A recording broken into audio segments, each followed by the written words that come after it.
Bhaktyavihina aparada lakshai shiptascha karmani tarangamadye kripamai tvam sharanam prapana prinde namaste charanaravindam bhajami radham aravinda netram smarami radham madurashmitasyam vadami radham karunavaradram tato mamanasti gatirna chapi. I first of all offer millions and millions of Dhanava pranams unto the lotus feet of my most beloved Gurudev, Nitya Lila Pravishta Om Asto Talasarashi Shimachila Bhativedanta Narayan Goswami Maharaj. And the same again millions and millions of times unto the lotus feet of our beloved Nitya Lila Pravishta Om Asto Talasarashi Shimachila Bhativedanta Swami Shila Prabhupada, and all the Vaishnavi devotees of the Lord, Dhanava pranams. So, we're continuing with our reading from the first verse of Srimad Bhagavatam, trying to appreciate the entire contents of the Bhagavatam, all contained within the explanations of the first verse. So we already in the first explanation understood that supreme Satyam Paramadimahi is that supreme energetic aspect of the Lord, that like the Brahman effulgence, and the more impersonal aspect of the Lord, because many of the pastimes in the Bhagavatam are referring to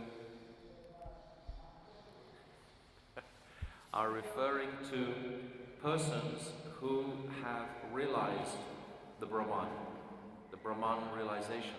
It's like, for example, the pastime of Jad Bharat in the the fifth canto, the beautiful pastime of that great devotee, that great stalwart. But it's saying in his commentary that actually Jad Bharat, even though his destination is for Vaikuntha, he's still having a mood of appreciation of the greatness of Krishna. It's not the sweetness, the Madhurya. So in that first explanation, it was likened to personalities like that. And also Kadama Muni, we discussed that, as a yogi. And in the second explanation, we were understanding the incredible mercy of the Lord.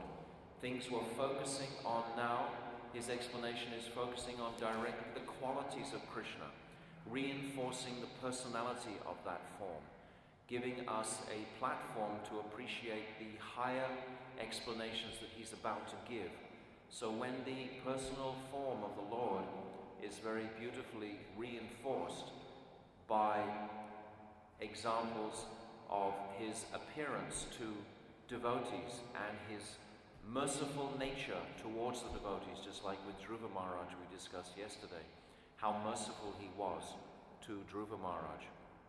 Actually, in the Brihat Bhagavatamrita, it's described, and Gurudev many times describes these 5 levels of bhaktas within the Bhagavatam, or what is described in the Bhagavatam.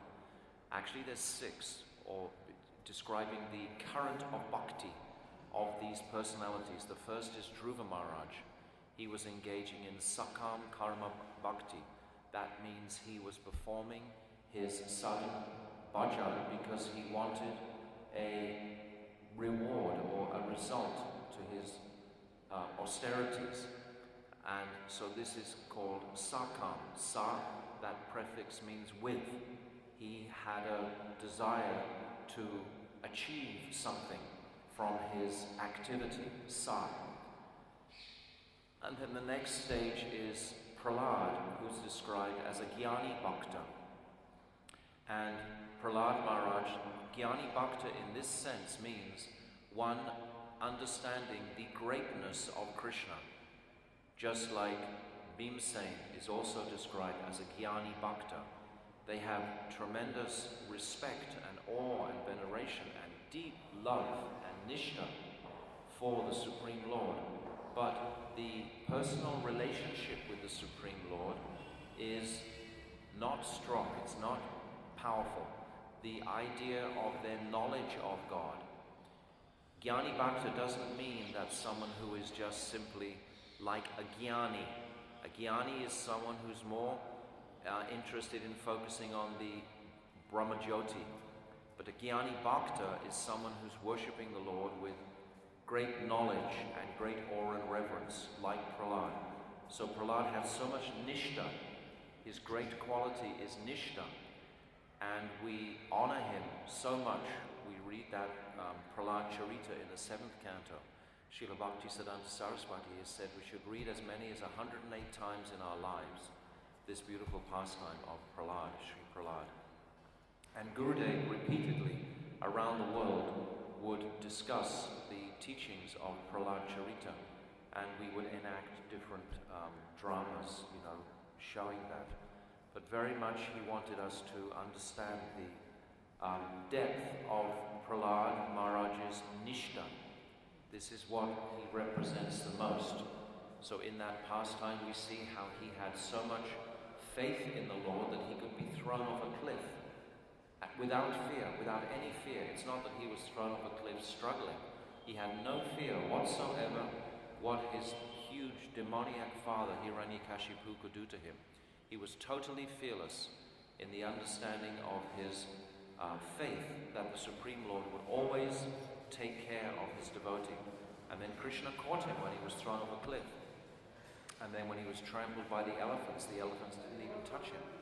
And then when he was thrown in the cauldron of boiling water, he was always remembering the Lord, always praying to the Lord. So in these examples, like when he was given poison, etc., when he was beaten with the weapons of the demons, so many different ways they tried to kill him, but they couldn't kill him because Krishna was always protecting him, and his devotee Prahlad had that nishta, had that supreme faith that he would be protected by Krishna. So we see the quality of Krishna's devotee, and by the quality of Krishna's devotee is described that Krishna is reciprocal to someone's feelings, just like we're discussing the feelings of the gopis. The gopis wanted to satisfy Krishna, so they had no other desire except that. Their love was completely selfless, so Krishna in return wanted to reciprocate with that totally selfless love, and that is the highest form of love. If we're worshipping the Lord for any sort of motive or any sort of desire, then this is not Shuddha Bhakti, not pure Bhakti. So we have to work within the boundaries of this world with this body and consciousness, but we should be trying to find that selfless place in our relationship with the Lord. How can we do it?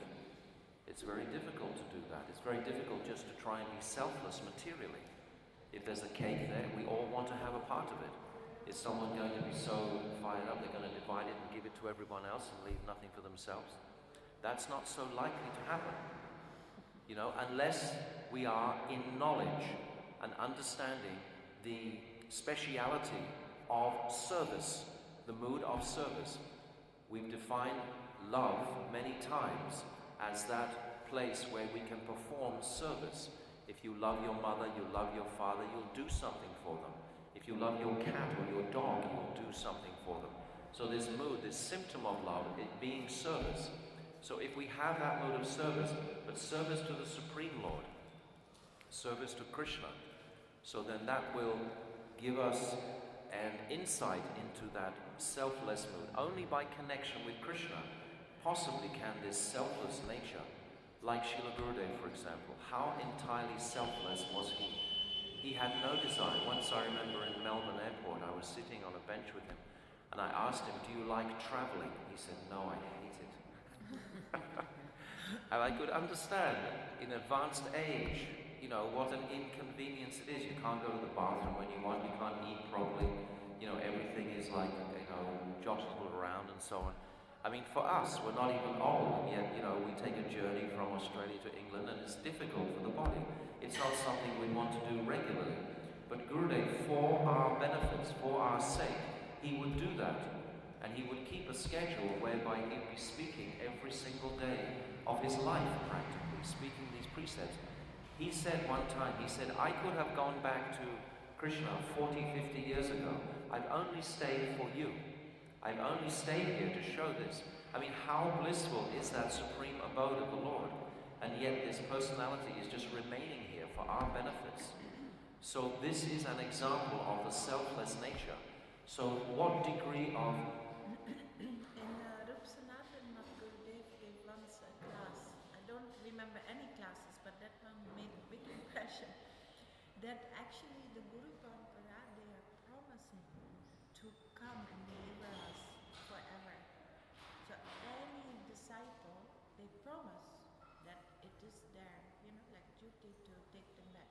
So again and again they come. Maybe kalpa after kalpa. Our hearts should melt when we hear these sort of descriptions of their amazing compassion. Yeah, it's really like stunning because we see only our life and our very limited. Even a fraction of a karma, but then he's doing it for everyone connected to him. It's really... We, as followers of these personalities, are trying to emulate their example by giving our lives in sacrifice to service, as the gopis in Vrindavan did. So all of these different explanations of Srila Vishwanath Chakravarti Thakur are coming ultimately to this conclusion of pure bhakti. That's the fifth conclusion, this mood of pure bhakti. And now I'm just summarizing another view of the Bhagavatam, but it's with the same mood, pulling out the same idea of looking at the moods of the Bhagavatam. What was the mood of Prahlad Maharaj? What do we have to gain from him? It was his nishta. So if we also have that same nishta in our seva, in our service that we see by Gurudev being performed, then we also can develop this selfless attitude. And it's very difficult because it seems like the older we get, the more we need to maintain ourselves comfortably on one level. So it's not so easy necessarily, but by taking the internal path constantly of bhajan, then we can hope to make some connection, proper connection with the Lord in this birth. And then after Prahlad, the beautiful example of Ambarish Maharaj is described as a Shuddha Bhakta. And Prahlad Maharaj is described as a Siddha, a liberated soul, showing us, demonstrating the extent of this quality of Nishta. Nishta means that unfailing faith in Sri Guru and Krishna's mercy.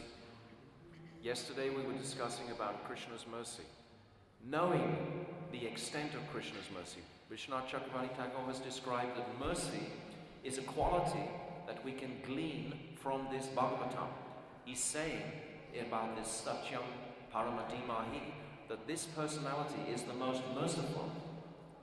He's making this point very much. Yesterday we were discussing that point of mercy of the Lord. And by recognizing this mercy in the pages of the Bhagavatam, then our attraction to Krishna is going to be progressive, gradually through lifetimes and stages and so on. So Ambarish Maharaj was the king of the whole planet, the emperor of the world in such a yuga.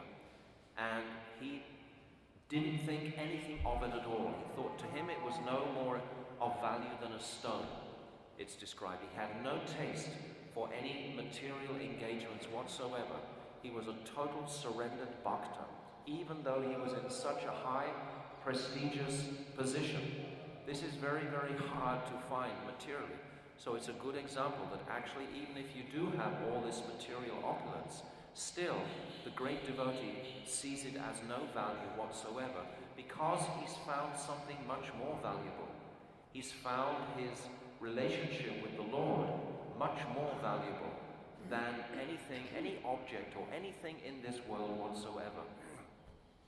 So Ambarish Maharaj is not a Siddha, but he's described as a Shuddha Bhakta, a pure Bhakta, and he would follow the Ekadasi very, very strictly. And one time he followed it strictly for a year in Madhurya, and just as he was about to break that, then the Brahmavad Durvasa Rishi appeared, and according to Indian etiquette and custom, you should never eat before your guest has been served. So Ambarish became in great perplexity. How am I going to break my paran? How am I going to honor Ekadashi? By breaking my fast at the correct time. Because when Durvasa arrived, immediately Ambarish Maharaj said, "Oh, take some prasad." And Durvasa said, "Yes, I will in a moment, but I have to go and chant my mantras in the Jamuna." So he went to the Jamuna, but at that time, Durvasa is like a Brahmavad. So when he's chanting his mantras, Om goes on for a long, long, long, long, long time. He goes into that Brahman and wanders around there, in his mind there. So he was there for so long, and Ambarish was thinking, oh, what am I going to do? Great, misfortune will come if I don't observe and honor Ekadasi Devi properly. So then he consulted with his brahmanas, and they said, you can take Charanamrita, and that is breaking your fast and not breaking your fast simultaneously. And it's also maintaining the etiquette of not taking any food before you've offered it to this rishi, this yogi, Durvasa. So Ambarish Maharaj, at the correct time, he took that in honor, in preference to honoring the social etiquette. That wasn't so important for him. It was more important for him to honor Bhakti Devi. This is an example of his devotion. But then, of course, when Durvasa, he immediately came back, and through his mystic potency, he could see immediately, Ambarish, he's broken his fast, and he hasn't even fed me. This is so treacherous of a king in such a high position to do something, such a breach of etiquette. So then he pulled one of his jatis, his dreadlocks, from his hair, and he smashed it into the ground, and he invoked this huge fiery demon, a Krita it was called. This fiery demon had red hair and teeth coming out, and a big trident came out of that jati, that hair, and started stalking towards Ambarish in great anger to incinerate him. And what was Ambarish Maharaj doing? The same as Prahlad. He was standing there just saying beautiful prayers to the Supreme Lord. Rake Krishna Mareke, Mare Krishna Rakeke. If you want to kill me, no problem. This is your desire. If you want me to live, no problem. Just today I got this letter from this one person, and they're saying, 3 days ago they were saying, what am I supposed to think about chocolate? Gurudeva said chocolate, and then the other teachings are saying no chocolate. I was thinking it was a very strict rule. It's completely making me crazy. Should I eat chocolate or not eat chocolate?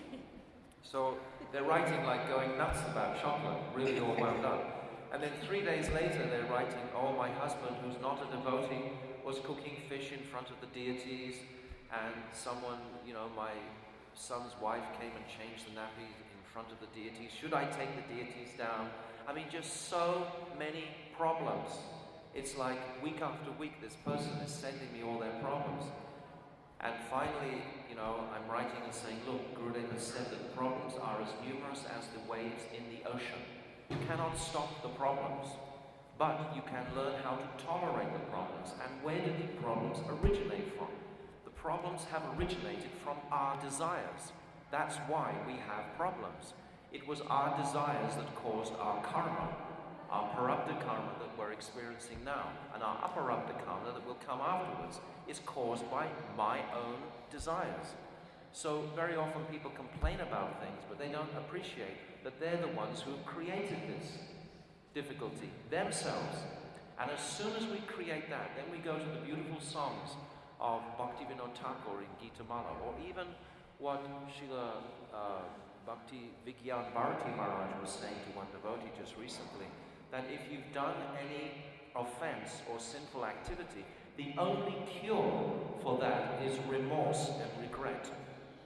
So if we are deeply regretful of all of our past sins from millions of births, we should not be so proud as to think, oh, I am so pure now, I'm chanting so many rounds, I'm living in Vrindavan, look, I'm doing this, I'm doing that. This is nonsense. Then how can those impurities become purified?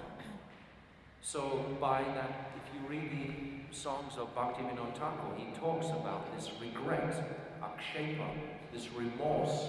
I am so unfortunate that I was so stupid and foolish to behave like that. Then that is the cure.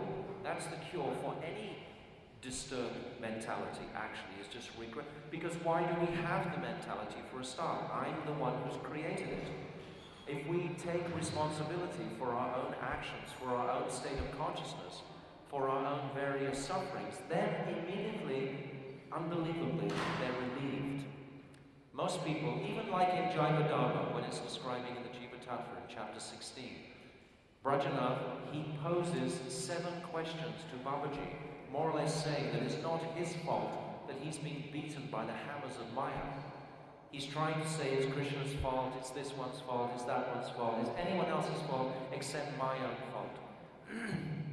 And then there's this beautiful verse in the Bhagavatam in the 10th canto, chapter 14, verse 8, Tattenukam pamsu samikshamana munjane evatma kritam vipakam hrivag vipuvag vidanam namaste jivetavigyo mukti padesa dayavak.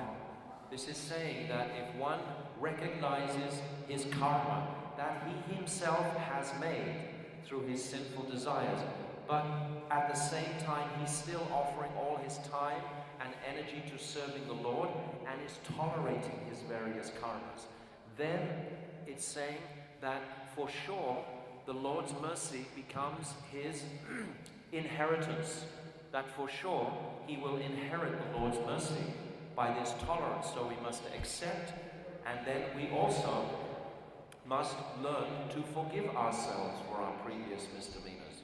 Simultaneously, if we are really deeply regretting, then at some point we have to learn to also personally forgive ourselves for that. That will come also by the mercy of the Lord. So these kind of meditations are necessary on this path. So when we see Ambarish Maharaj, for example, he wasn't fearful at all. His nishta was like Prahlad, but it was even more devoted to that personality of Krishna in Sri Vrindavan, because he was performing his austerities, his Ekadashi Brat, just here in Madhura. That's where he performed, Ambarish Maharaj. So when this demon was starting to walk towards him, Sudarshan Chakra immediately appeared and incinerated that demon to protect his devotee. And then that Sudarshan Chakra turned towards Durvasa Rishi. Now, was Durvasa Rishi a great saint? He was praying, oh, Rake Krishna, Mare Krishna. No, he thought, oh my God, I'm going to be burnt to ashes here. I better get out of here. So again, trying to, by his own strength, avoid the reaction that the Lord had sent to his behavior personally. He was trying to avoid it, thinking, I can run. By my energy, I'll avoid this punishment. So he ran, it's described, all over the universe, under the universe, in the caves, under the oceans, everywhere, in Swaga, in the lower planets, everywhere he ran, away from this torturous Sudarshan Chakra that was just on his tail, just singeing him practically. I mean, he really ran terrified for 12 months, for a whole year. And what was the great devotee, Ambarish Maharaj, doing at that time? What was he doing? Who knows? He was praying for the welfare of Durvasa. That's the devotee. The devotee doesn't feel any envy. Even though this person, for no reason, had tried to kill him, simply for not offering him some prasad and the right. What mentality is that? Actually, there's a reason behind it all. It's a leela of Lord Shiva to show the greatness of his devotee. It's not entirely, Durvasa is not a demon. I lived in Durvasa Rishi Ashram for too long to think that he's a demon. He's a portion of Shivji, and he's a great personality. And by this pastime, he's actually showing the glory of his devotee, his bhakta. Because what were all those people thinking in the lower planets, in the higher planets, on the earth planet, all the rishis and yogis, when they saw this Brahma Rishi running for his life from this Sudarsana chakra? They all thought, what's happening?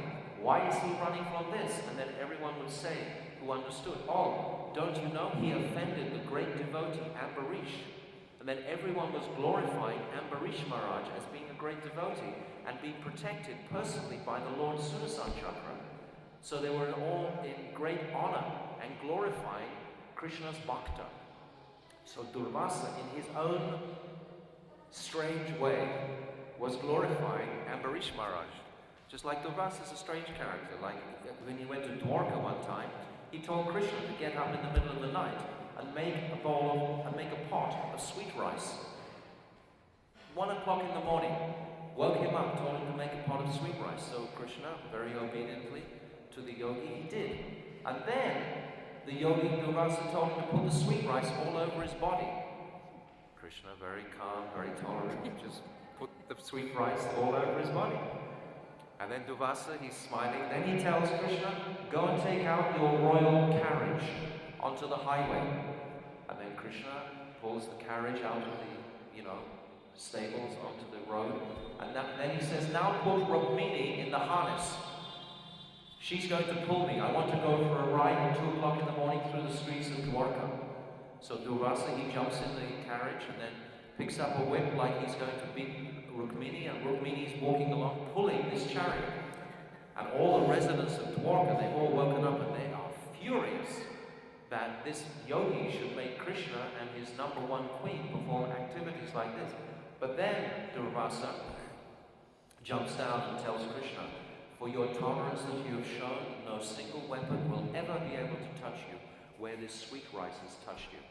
But it wasn't on the soles of his feet, so that when that Jara, that hunter, with his arrow, he thought that Krishna's foot, beautiful foot, because he was seeing from behind at Prabhash, he thought that was a deer, and he shot that heel of Krishna's foot, and that's how Krishna left the world. Krishna was honoring that mercy of Durvasa, and then Rukmini, he told her, because of your great patience and tolerance with me, you will always be proclaimed as the queen of all the queens in Dwarka. You will be the number one queen. Even though Rukmini actually is Chandravali in Vrindavan, Satyabhama, she is Radha in Vrindavan. So Satyabhama should be actually the number one. But because of Durvasa's benediction, Rukmini is always declared as the number one queen in Dwarka because of Durvasa. So Durvasa works like all the pastimes, for example, in Braj, couldn't have taken place without the benediction of Durvasa to Sri Radha, that anything she cooked would taste like nectar and prolong your life and make you very, very strong. Mother Yashoda knew this benediction that Durvasa had given Sri Radha, and that's why Mother Yashoda was able to call Radharani every single day. So many pastimes that he's performing, but in glorification of the bhakta. So we see from this pastime, and then of course when the greatest lesson in this pastime is that when Durvasa, he went to, first of all, Lord Shiva asked him to bring relief from the Sudarsana chakra, and Lord Shiva said, no, I can't, it's come from Krishna, you have to go somewhere higher. Then he went to Lord Brahma. Lord Brahma said, no, it's out of my hands entirely. And then he went to Lord Vishnu himself. And then Lord Vishnu was saying, Aham Bhakta Paradino, this beautiful verse is saying, if you've offended my devotee, there's no way that I can protect you until you yourself beg forgiveness from that devotee. That devotee is responsible for actually my Sudarsana coming and trying to burn you. And then Durvasa, he began to understand the nature of Vaishnava aparad that he had committed, and he immediately came back. And he saw that Durvasa was praying, and he saw that Durvasa had been praying for that whole 12 months. Not only praying, but offering any fruit of the austerities that he'd been performing to save the life of Durvasa. He was so touched by that. And immediately Durvasa is offering full dandavats, begging forgiveness from Ambarish Maharaj, who of course just picked him up and embraced him straight away, not thinking it was anything. Because the devotee is not thinking anything in connection with this material world is very significant. Even his body. If his body had been killed or not killed, it wasn't the priority.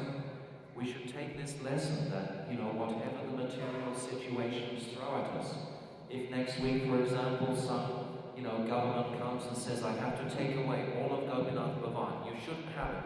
Rake Krishna, Mareke, Mareke, okay. That is Krishna's desire, that's Krishna's will. Okay, I've done my best. No one could say that you haven't done your service entirely. And it's the pleasure of the service that is going to increase our bhakti. By this performance of our regular service, because service is the symptom of love. And these whole explanations are all about Bhakti Devi. They're about bringing out where is bhakti and describing these 5 types of bhaktas. It's showing the degree of their bhakti.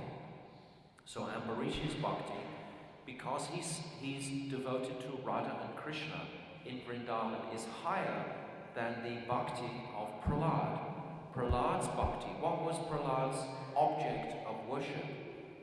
I said yesterday that Gurudev had said that Krishna could have appeared as a mosquito, and still Prahlad would have proclaimed him the Supreme Personality and worshipped him. There was no sambandha with the divine, beautiful form of the Lord in his heart.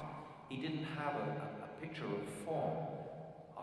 The sweetness of Krishna was absent from Prahlad in his worship.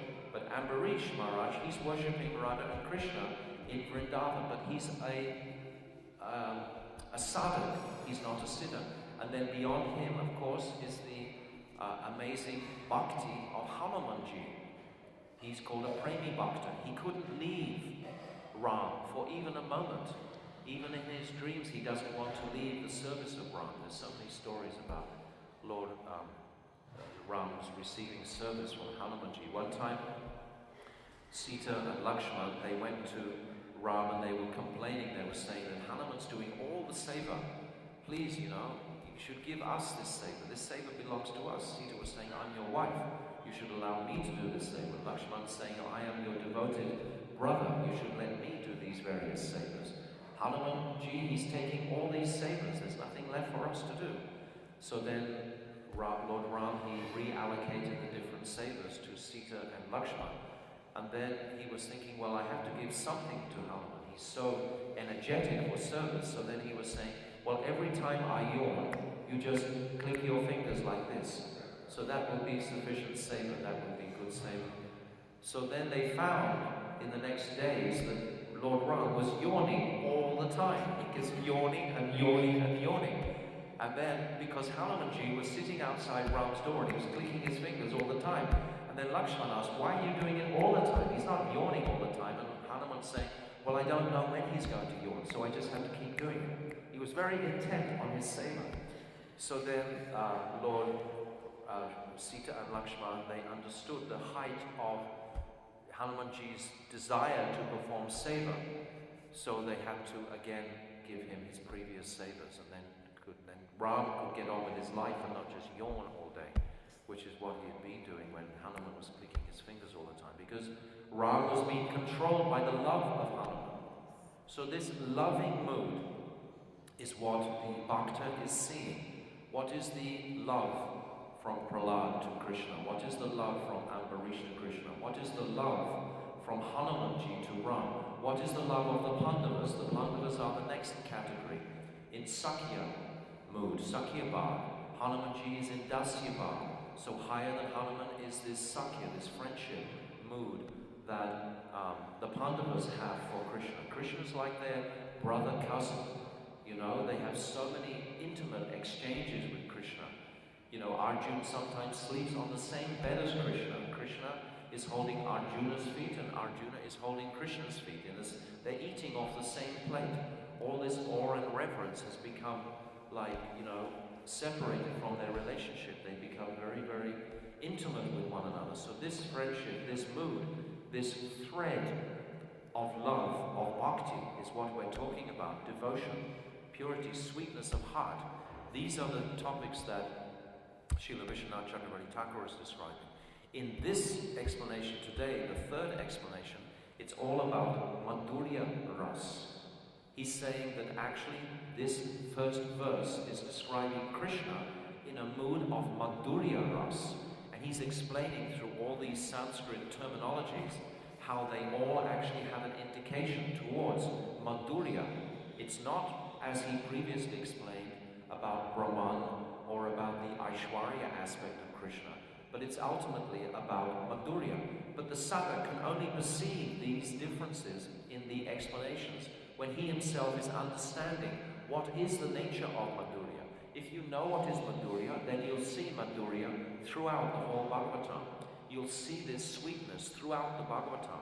If you're very much in a mood of awe and reverence, then all you will perceive in the Bhagavatam is a story of kings and queens and great opulences and importances, and Krishna on the back of Garuda carrying with an 8-armed form all his weapons and so on. That's the only image we will have of the Lord.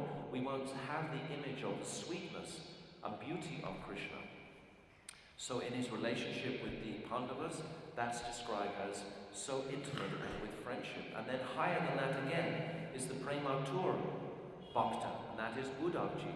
Uddhavji is described would wear Krishna's clothes when he was very young. He would decorate beautiful deities of Krishna. He's worshipped Krishna very intimately from his birth, and he's Krishna's most dearest friend in Dwarka and Mathura. He's the mantri, he's his minister in Dwarka. He's so intelligent, he's actually a disciple of Brihaspati. He has so many good qualities. Uddhava was the only person that Krishna could send to Vrindavan to try and understand the sentiments of the gopis, so that Krishna would have someone to relate to in Dwarka. Krishna was feeling these profound moods of separation from the gopis. Every day he was feeling the separation from all the Brijvasis. He was aware of their lamentation with him going. And he wanted someone to relate to in these moods, because the gopis and the Brijvasis, at least they had each other to lament with. But Krishna had no one. He was completely alone in Dwarka and Mathura. So then he sends Uddhava to try and understand. And there's so much beautiful explanation of this in the Brahmara Gita in particular, is when he goes and he sees the bumblebee, and Radharani chastising this bumblebee in the mood of madness, this Divyan Mad, and all these different jalpas are coming out. This Chitra Jalpa, Sujalpa, Ajalta, many different types of mad talkings. And he's seeing the height of their love, but still he can't find that in his own heart, because that's not his staivan. His staivan actually, it's described, is a jnani bhakti. He can only understand the supremacy of the Lord. Even though he has vision, he can see the love of these personalities like Yashoda, Nanda Baba, etc. He sees all that. He stays 3 months in Vrindavan. But he can't taste that. He can't enter that school. He can enter the school, but he can't pass the examination, Gurudev describes.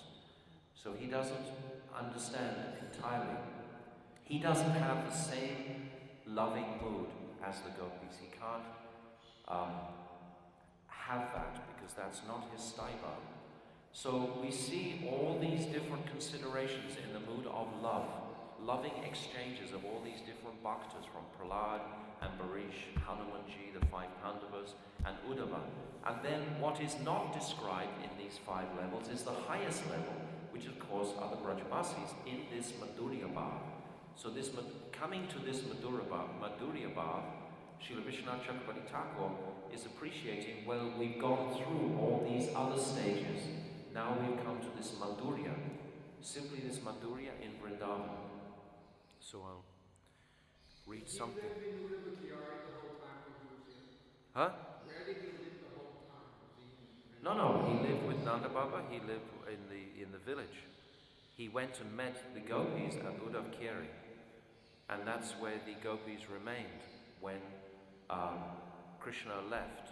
Actually, they went to Uddhavkeri because that's the place where the Akrura came and took Krishna away from that place. So the gopis, they actually never left that place in such separation. When we hear these pastimes, when we meditate on these pastimes, we get a little window into the love that the Brijbasis have for Krishna. It's described that actually when Krishna is in Dwarka, I said the other day, how so many messengers would come. And then the Brijbasis, they would send so many messengers back to Dwarka. And in the end, it was that there was maybe 10 or 15 messengers every day coming from Dwarka to Vrindavan. And every day, 20 or 30 messengers would go back. So almost every hour, they were hearing of Krishna's pastimes in Dwarka. He is their life's line. They can't live without hearing about Krishna. Even one time when Krishna was fighting Banasura and they thought he was going to be defeated, they all decided to fast to give him some extra energy and some strength. They thought by the strength of their tapasya this would help their beloved Krishna. And then they heard, oh, he's defeated Banasura. Oh, now we will have a festival to celebrate. So it's like they were on internet the entire time. 24/7 they were in touch with Krishna while he was in Dwarka. This is what Jiva Goswami describes in Gopal Champu.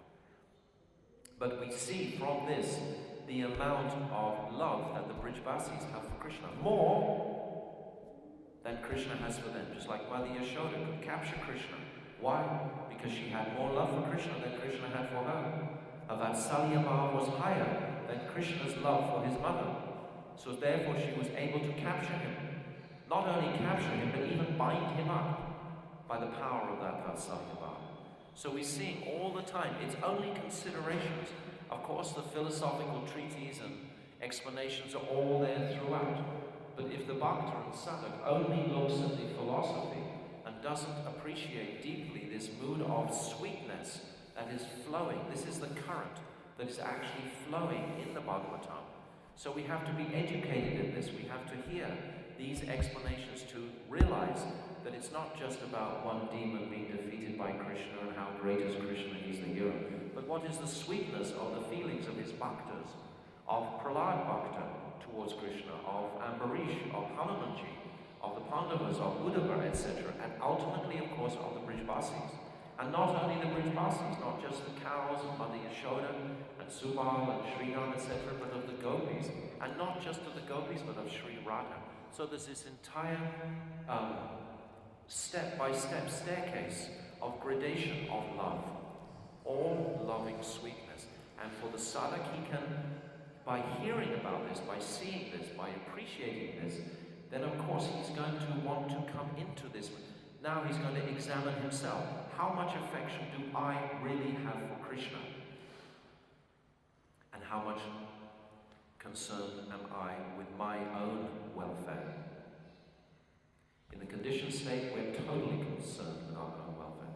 That's the meaning of conditioned. Conditioned means that I am conditioned by the material energy, by my material body, to be just making all consideration towards my own comfort and so-called material happiness. That's our main priority, isn't it? But by the mercy of the Mahabhagavad, we can have an example of that selfless behavior and activity.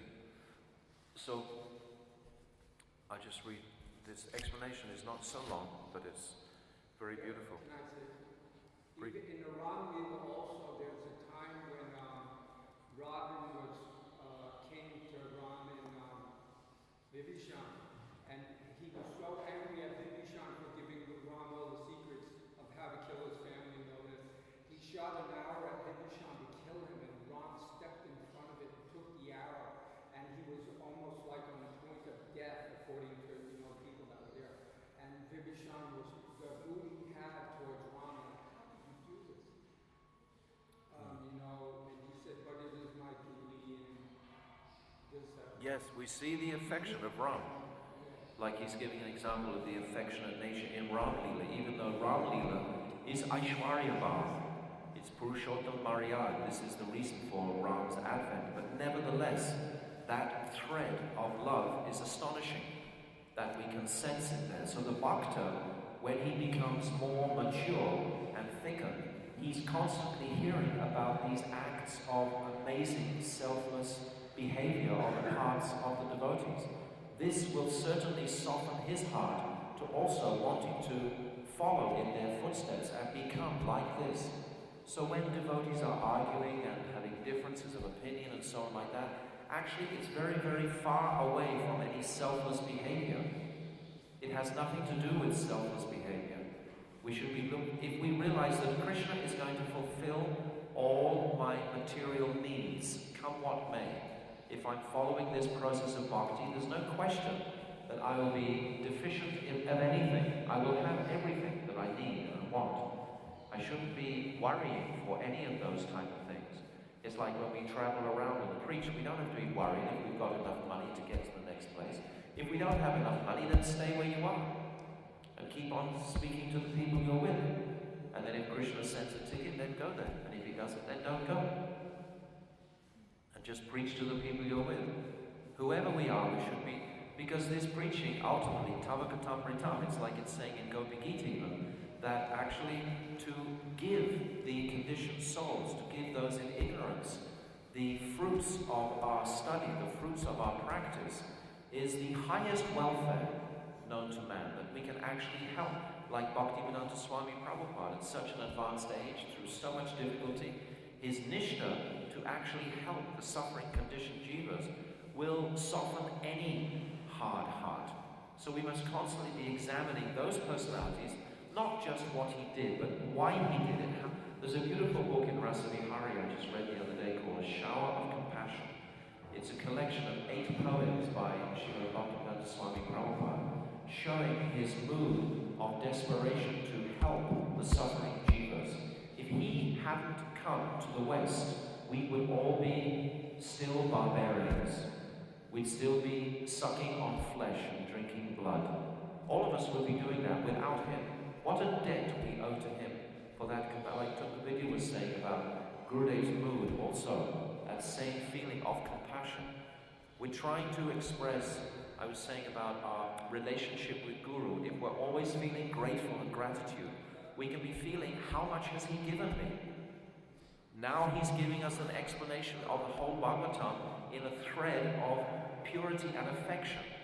This is what Srila Vishwanath Chakravarti Thakur is giving. Many times when I read Srila Vishwanath Chakravarti Thakur, I'm overwhelmed with gratitude. When he writes in Madhurya Kalamini, it's like, why would he take such trouble to write such compassionate moods to us? You know, to soften our hard heart. When the heart becomes softer, then we can really enter into bhakti. The ultimate conclusion is Shuddha Bhakti, pure devotion. Pure devotion means the dynamic of the spiritual world is only everything for Krishna's pleasure. I don't know anything else. I just want to please him. This is the mood of the gopis that we're reading every evening in Gopi Gita. They just want to please Krishna. And then Krishna will reciprocate with that energetic effort on their, through their activities that he will reciprocate them. So I'll just read a little bit of this. Let us meditate on Krishna, from whom arises Madhurya Rasa, through meeting and separation. So we have the height of meeting and also separation is there, and we're discussing every evening this heart-rendering separation of the gopis. As we become more purified, we won't even want to read Gopi Gita because it will be too lamentable for us. It'll be too sad for us to read. It's like if you read Gita Govinda, when Radha is separated from Krishna, they're in different kunjas. If you read this, it will make you weep so much that you won't even want to pick it up because you can sense the lamentation on behalf of Krishna and on behalf of Sri Radha. Their lamentation is so extreme that we don't even want to actually pick it up. It will just break our hearts again and again. But this is our process, to have our hearts broken in this way, to soften the heart. So he's saying that through meeting and separation. Then he says, who is the hero? Who is the hero most skillful in everything related to rasa? We get many examples of Krishna being the hero in the pastimes of the Bhagavatam, appearing, like I described yesterday, Prithu Maharaj. Prithu Maharaj was such a hero that in the Shaktivesh avatar, a plenary portion of Krishna directly himself, come to save the conditioned souls from that demoniac king, Vena. So this is an example of a great hero. But who is he what is the greatness of his heroism really? It's in the greatness of Rasa. This loving exchange between his mother, his father, the cowherd boyfriends in Sakya Ras, and of course in Madhurya Ras with the gopis. This is his greatest exhibition of heroism. Killing the demons that come into Braj. But what is the biggest demon that the Brijvasis ever know? What is that biggest demon? Separation. Separation from their beloved. Their love for Krishna. If that demon of separation appears, the Brijvasis are practically destroyed. And Gurudev writes so graphically about this in Bhakti Rasayana, Mother Yashoda, said he can't even cry anymore. There's cobwebs everywhere. The cooking pots are all just left vacant. There's no fire. She can't even move from her chair. She's only it's described one day, right in the middle of summer, she collects all Krishna's little toys that he had, and his flute, and his peacock feather, puts them all in a bundle, and she starts walking towards Madura, thinking, oh, Krishna will be missing these toys. How as I as a mother can't actually take them back to Krishna. Krishna said, I have to, and then the gopis, they see her walking in the scorching heat of midday summer, June, towards Mathura, carrying this bag of Krishna's things that he's left. Oh, Mai, where are you going? What are you doing? No, come back, come back. And then they gently bring her back into the home, sit her down, fan her a bit, give her some water, try to keep the life air within her body. We can't even understand. We're happily living, happily enjoying here. We're not even thinking of this separation mood from Krishna. Practically, how often does it surface in our day? Most of our days are filled with so many other very important details that we all have to attend to because we're very important people in our own estimation. So we have very important things to attend to. So it distracts us completely from this loving meditation. But as we physically get older, which some of us are in this hall today, then it's very wonderful. Because actually we're not expected to do so much. And we can just sit in a more solitary environment and just take shelter of the name. The passions have sort of subsided. And we're not looking to, our ambitions are also, so we're not looking to create anything wonderful in the world. Krishna is going to send any jiva to us at any time that he thinks we can help, or a letter will come or something. There are all sorts of different ways that we can assist the suffering jivas. But we can just reflect and we can just develop our sambandha with Guru and Krishna exclusively. This is called Ananya Bhakti, when this pure focused bhakti, or Aikantika Bhakti, when this focused bhakti, there's nothing else of importance, no other priority except this accomplishment of this relationship with the Lord. Then he's saying, Krishna is beyond the material realm, and this is conveyed by one great saint. His name is Bharat Muni. Bharat Muni, he wrote much about Rasa in this world for people to study and read. So he's referring to this Bharat Muni, describing Madhurya Ras. And he's describing that other poets have been bewildered, but because Bharat Muni actually was empowered by the Lord, he could write about this Madhurya Ras, in whom alone arises 3 types of literary meaning. And then it's saying, and he's saying that this defeats the withered arguers by the extraordinary influence of the experience of Madhurya Ras. Because he's saying here, further on, that there's many, that actually this Madhurya current was checked. He says previously this rasa, though existing, had disappeared because of the censure. That means censorship, stopping, by conservative spiritual aspirants. In other words, there were so many Vaidhi bhaktas, they didn't want to allow this current of Madhurya Ras to flow. So for a long time, this current was checked.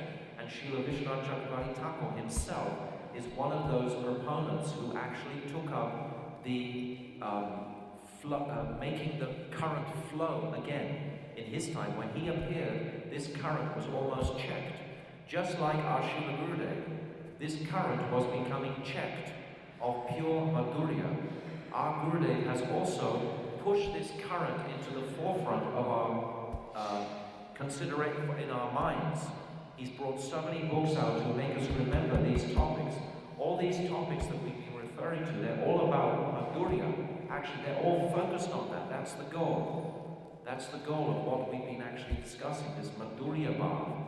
So this Madhurya Bhav, this mood of sweetness in Braj, is what Srila Vishwanath Chakravarti Thakur is giving his third explanation of the first verse all about.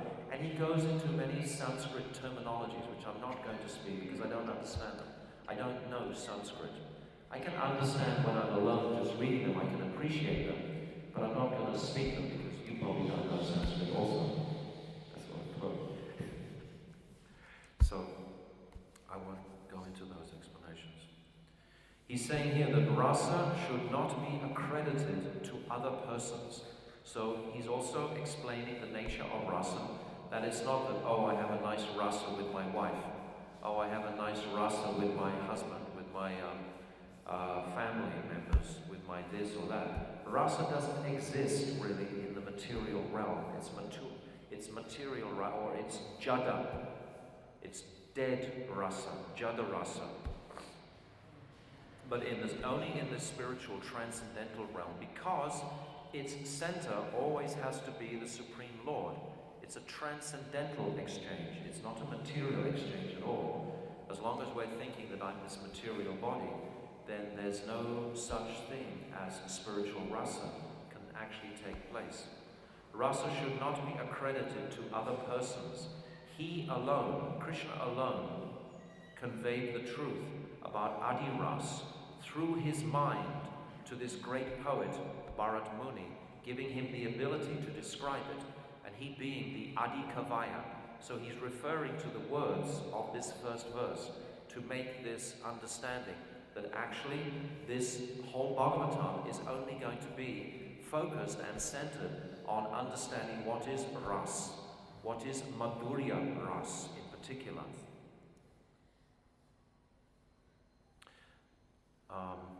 In this truth, the poets are bewildered because of the descriptions with conceptions on material heroes.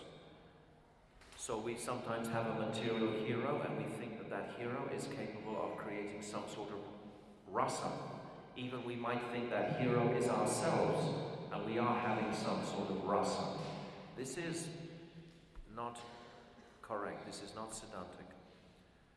And then he's going on to say, an example is given. Just as one mistakes fire or earth for water, people think the rasa directed only to the Lord should be directed to material persons. They try and put this spiritual rasa they're hearing about into a material conception. Of course, Srila Vishwanath Chakravarti Thakur is writing to the Sahajiyas of this time. He's not writing to these pure bhaktas who are trying to understand this. He's talking about Sahajiyas trying to actually imitate Krishna's pastimes, trying to get some pleasure from this material body, this material mind, material consciousness. There's no pleasure for the material consciousness at all, because it's all centered on self. That's why this world is called the perverted reflection of the spiritual world. What does perverted mean? It means the other way around. The spiritual conception is only Krishna at the center. So the perverted reflection of that is I am at the center. Some persons do not accept rasa by the amazing influence of the direct experience of tasting Madhurya Rasa, which is extraordinary. Krishna defeats the withered mimamsas. So a mimamsa is someone who's very self-indulgent. So he says that he concludes that by an experience of this higher taste, paramjisvar nivartante, by experiencing the higher taste, one can have complete faith in the spiritual sweetness and truth and beauty of Madhurya Bhava. And this is ultimately what the whole current of Srimad Bhagavatam is about. So he's giving this beautiful explanation. He's taken us from the Brahman, the first explanation, to the second, the Aishwarya. But the Aishwarya coupled with so much mercy. It's nothing negative, it's beautiful. The Aishwarya is beautiful. The mercy of the Lord is incredible. But now he's going even deeper, just into Madhurya. So these three explanations we've discussed. And there are two more, which we'll discuss tomorrow and the next day, just to take it to its complete conclusion, which is Bhakti. Bhakti Devi herself is the highest conclusion of the Srimad Bhagavatam. Devotion herself. Devotion means that energy between the Jiva and Krishna. It's not just resting with Krishna. It's not just about Krishna's glories, but what is my relationship with Krishna? It's the connection with Krishna through Bhakti. Bhakti is my connection with Krishna. Devotion, my devotion to Krishna. That is the sweetness that we're hankering for. If it's not, because Vishwanath Chakravarti Thakur was talking about the treasure of the self-satisfied heart. The self is only satisfied in its spiritual reality, in its spiritual swarup, and that self is only wanting to bring pleasure to Krishna. By nature, we have that in our soul. Our soul, by nature, is only wanting to glorify Krishna. So anything separate from that, we're not in our essential nature. Jai Shri Gurudev ki jai. Shri Vishwanath Chakravarti Thakur ki jai. Srimad Bhagavatam ki jai.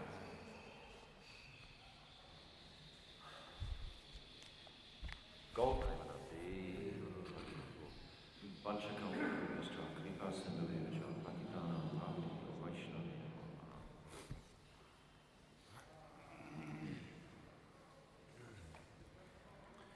Hare Krishna, Krishna Krishna, Hare Hare, Hare Rama, Rama Rama, Hare Hare, Hare Krishna, Krishna Krishna, Hare Hare, Hare Rama,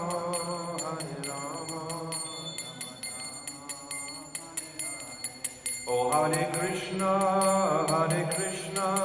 Krishna Krishna, Hare Hare, Hare Krishna, Krishna Krishna, Hare Hare, Hare Rama, Rama Rama, Hare Hare, Hare Rama, Rama Rama, Hare Hare, Hare Krishna, Krishna Krishna, Hare Hare, Hare Krishna, Krishna Krishna, Hare Hare, Hare Rama, Rama Rama, Hare Hare, Hare Rama,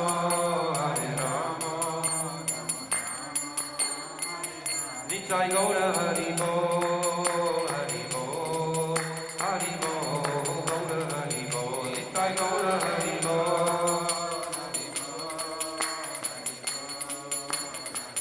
Jaya Sachidandam Jaya Gaura Hari, Sachidandam Jaya Gaura Hari.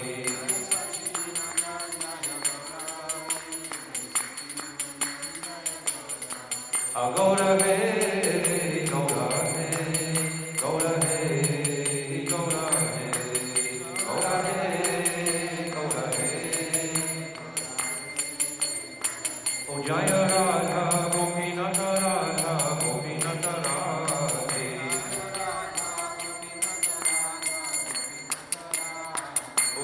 Radhe Radhe Radhe Radhe Shri Radhe.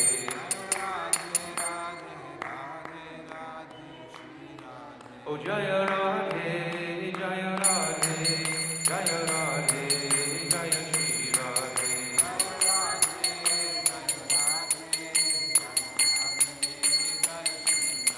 Oh Radhe, Radhe, Radhe, Radhe, Radhe, Radhe, Radhe, Radhe.